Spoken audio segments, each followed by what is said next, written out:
This is the Lockpicking Lawyer, and what I have for you today is an early prototype of the PacLock block lock. The reason I have this prototype is that PacLock sent a few of these out to members of the Locksport community seeking feedback on their new design.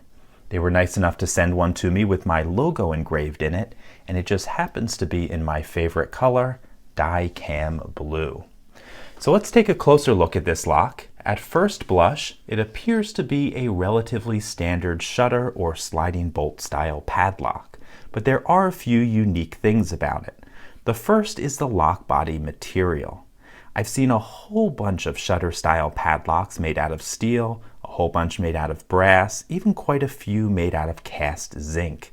But I've seen very few made out of aluminum. In fact, the only one that comes to mind offhand is the titanium variant of the ABUS 82.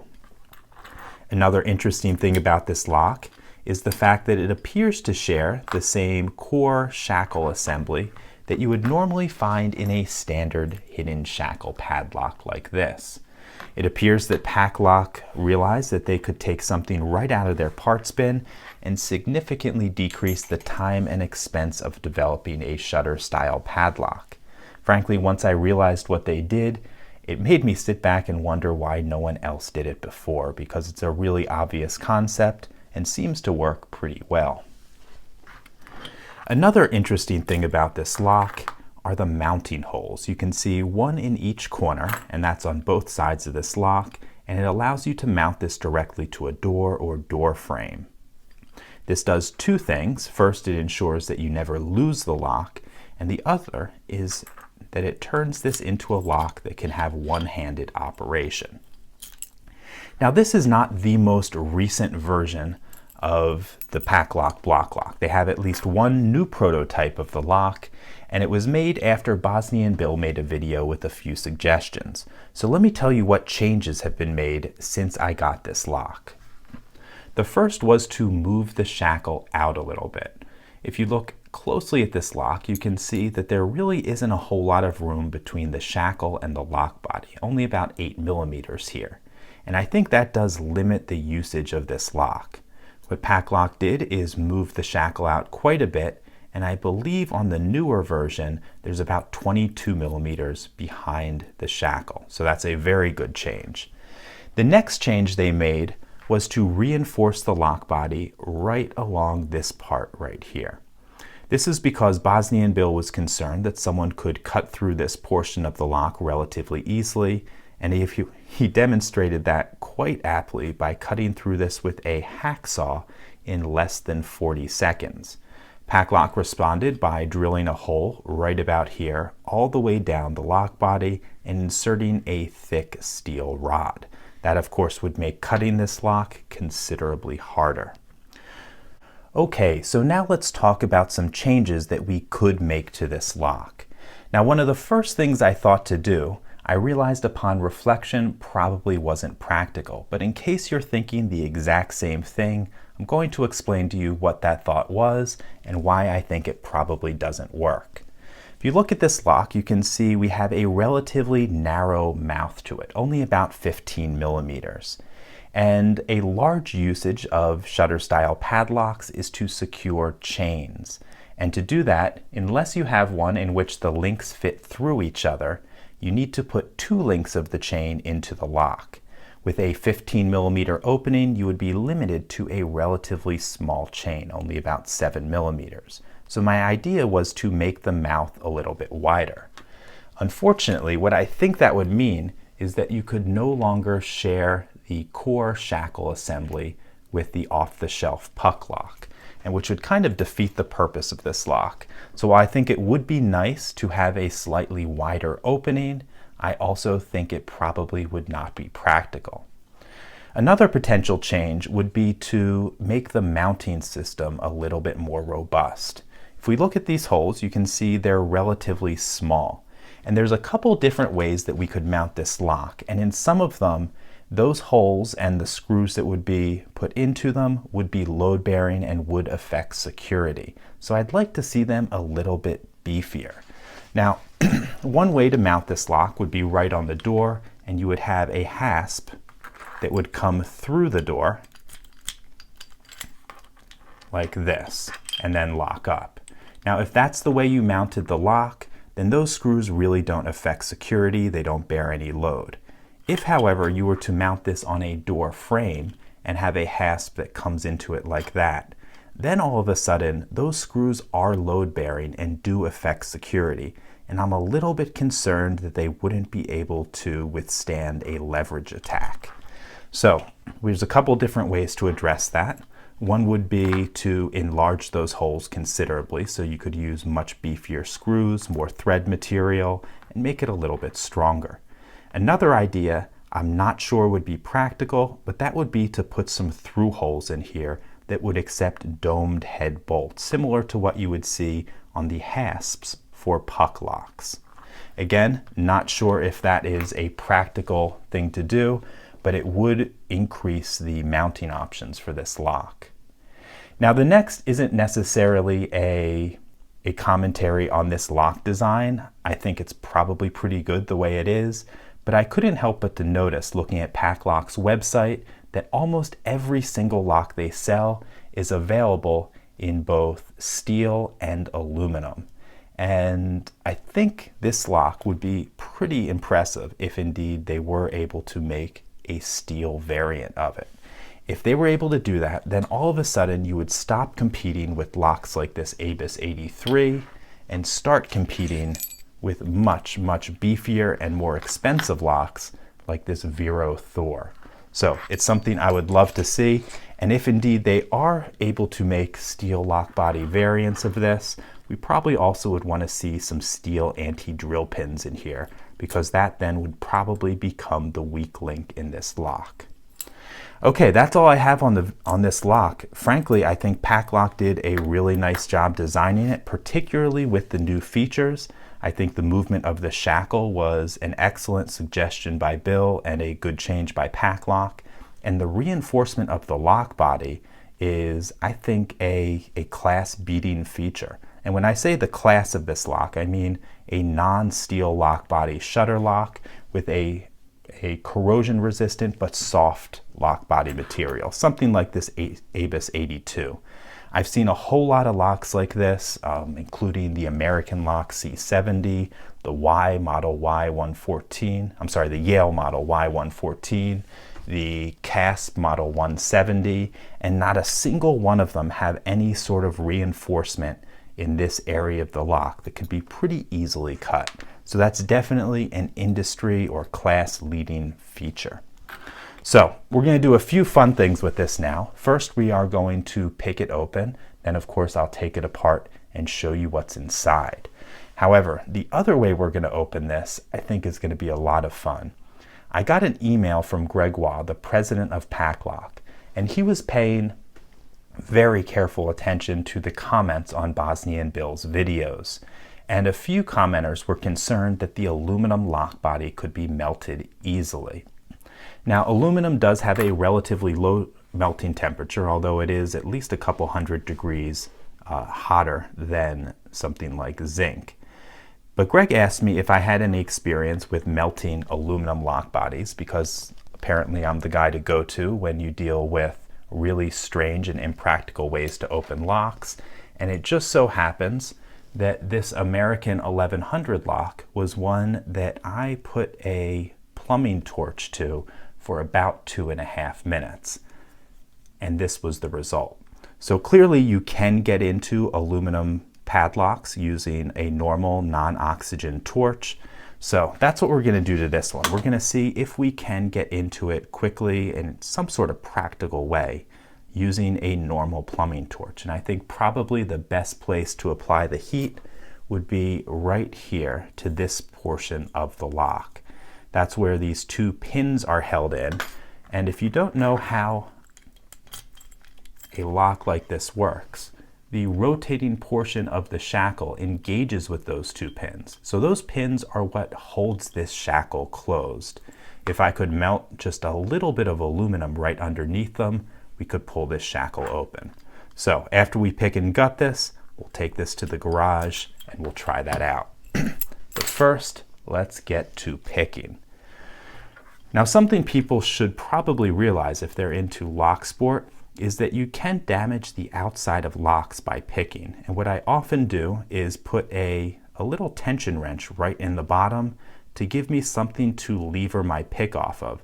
Otherwise, what you'll do is cut a pretty deep groove into your padlock. So I'm going to use top of the keyway tension here with a 40 thousandths pry bar and this standard hook in 18 thousandths. Little click out of 1, 2 is loose, 3 is loose, 4 is loose, click out of 5, might have more out of him. Another click out of 5, 6 is binding, back to the beginning, little click out of 1, dropped into a false set, click out of 2, I think we have more there, another click out of 2, that might be it, nothing on 3, 4 is binding, couple clicks there, he feels set, nothing on 5, nothing on 6, back to the beginning, little click out of 1, nothing on 2. Okay, I think we're getting something on 3. A little bit of counter rotation. Okay, got 3 set, 4, 5, 6. This guy's putting up some fight. Okay, 2, I must have dropped him when I was setting 3.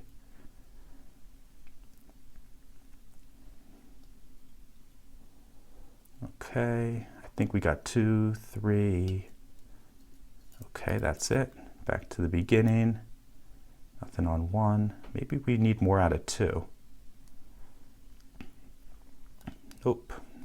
3. This guy is definitely putting up a fight. Let me release a little bit of tension. 1. Okay, 2. We dropped into our false set again. 3, 4, 5, 6. Oh, 1. Right in the beginning. They can be a little bit tricky if there's a spool there. 2, a couple clicks out of 2, and we opened it up. Okay, quite a bit of fight out of this lock. Let's take it apart and see what's inside.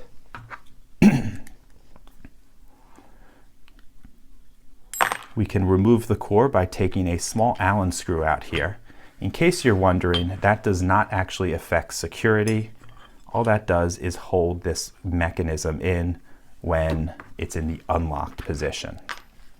Let's relock this, and it looks like we have a spring pin holding the shackle to this. So you get a little piece of drill rod here. I guess I'm too lazy to go to my garage and get my roll pin punches, but that should probably do the trick. Oh, not quite.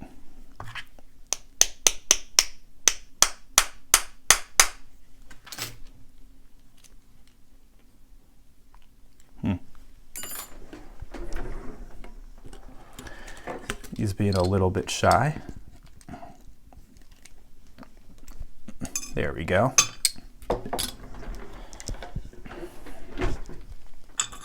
Okay, and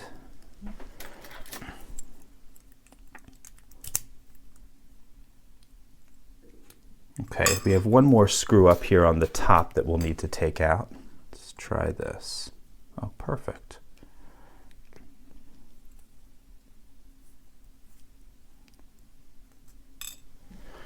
Okay, now there is a track in this core that limits you to about 90 degrees of rotation.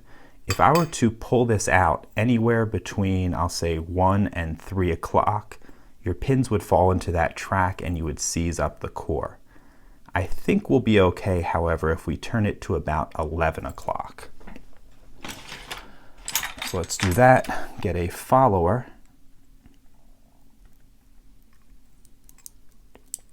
Perfect. Okay, let's dump these pins out, see what we got. Number 1 key pin is standard, so is 2, 3, 4, 5, and 6. Nothing particularly unusual about this core. Let's arrange these key pins and then we'll pull the driver pins out. Expecting to see lots of security pins there.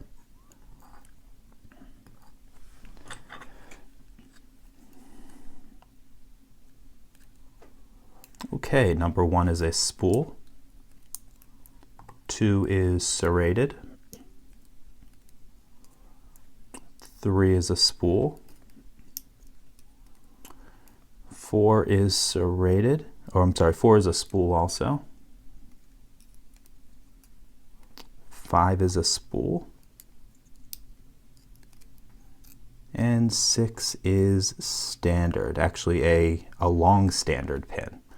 Let's drop these springs out, see if there's anything unusual there. Nope, they all appear to be the same.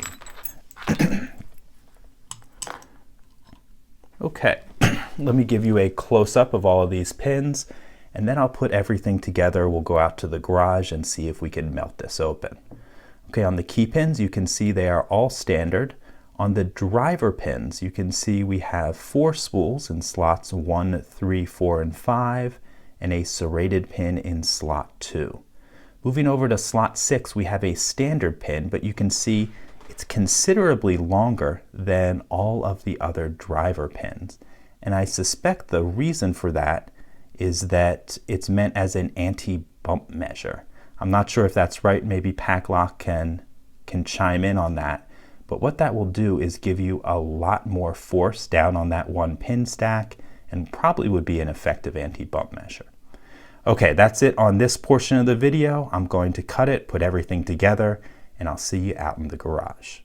Okay, that did not go according to plan for a couple of reasons. First, unfortunately, as I was shooting the video of torching this lock, the microphone cable was partially unplugged, which means the video has no sound. I will show you that silent video in just a moment, but because all my commentary got lost, I wanted to briefly talk about what happened first.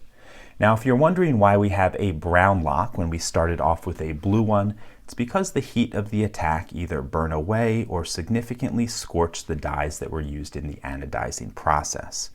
Now, I held a torch to this portion of the lock for a little bit over 7 minutes, which is a really long time. And we never reached the point at which the aluminum liquefied and flowed, as was the case with this American 1100. And I'm not entirely sure why that may be, though I do have a couple of theories. The first may be that this is an aluminum alloy with a higher melting temperature, but I think the more likely explanation is that the increased mass and surface area of this lock simply absorbed and dissipated the heat a lot better.